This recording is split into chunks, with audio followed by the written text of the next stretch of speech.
Почитувани граѓани и граѓанки, почитувани представници на медиумите, животот во Северна Македонија станува се поскап, а граѓаните се потешко ги задоволуваат основните животни потреби.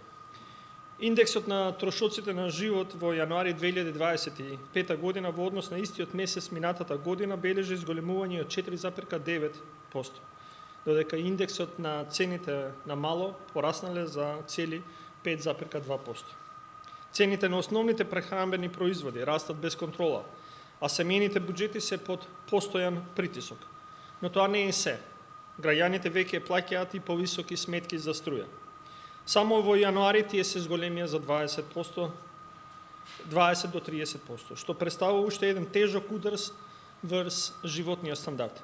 Во овие услови, каде што растот на цените го надминува зголемувањето на приходи, се повеќе семејства се соочуваат со финансиски тешкоти, а за многумина месечната плата веќе не е доволна ниту за најосновните трошоци. Наместо владата да интервенира и да ја заузда кризата, гледаме незаинтересираност, одолговлекување и целосно отсуство на мерки што ќе ја заштитат куповната моќ на граѓаните. Денес, како одговорна опозиција, предлагаме конкретни законски измени кои ќе доведат до заштита и подобрување на животниот стандард. Пратеничката група на СДСМ и коалицијата поднесува предлог на закон за изменување и дополнување на законот за ДДВ, со кој бараме намалување на данокот за електричната енергија од 18% да биде 5%, но и укинување на ДДВ за основните прехранбени производи, односно негово намалување од 5 на 0%. Со овие предлог измени бараме системска реализација на две од 7 економски мерки на СДСМ. Почитувани, намалувањето на ДДВ за електричната енергија ќе значи најмалку 13% пониски сметки, односно поевтина струја за над 600.000 домаќинства, за сметка од 3.000 денари граѓаните ќе заштедат околу 400 денари месечно. Износ што наместо да оди во државниот буџет ќе остане во семејните буџети. Додека пак укинувањето на ДДВ за основните прехранбени производи ќе донесе до поевтинување на храната, односно намалување на цените на основните прехранбени производи за на околу 5%. И покрај тоа што со месеци ветуваа мерки за намалување на цените, гледаме целосен дебакл на владините политики.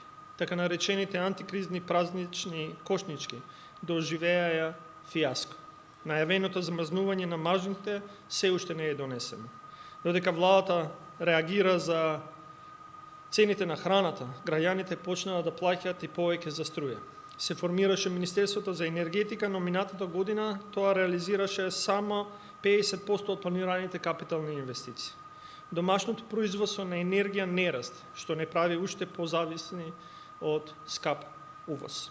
Во ноември, планираниот увоз на струја од соседните земји беше 0 гигават електрична енергија, но реално беа увезени 351 гигават часови електрична енергија. Истото се повтори и во декември, кога планираниот увоз повторно беше 0, а се увезоа 425 гигават часови електрична енергија. Почитувани, она што владата упорно одбива да го направи, СДСМ и коалицијата преземаат конкретни чекори да го спроведат. Со поднесувањето на овој предлог закон по скратена постапка, започнуваме процес на системска реализација на мерките што директно ќе го олеснат финансискиот товар на граѓаните. Ако ВМРО ДПМН на вистина се грижи за животниот стандард, ќе го подржи овој предлог. Секој одолговлекување значи нов удар врз семејните буџети. Секој глас за ќе биде глас за реални опипливи решенија. Владеачкото мнозинство досега ја претвори скратената постапка во своја омилена политичка алатка. Кога треба да се протурка закон за вонинституционално договорени партиски шеми.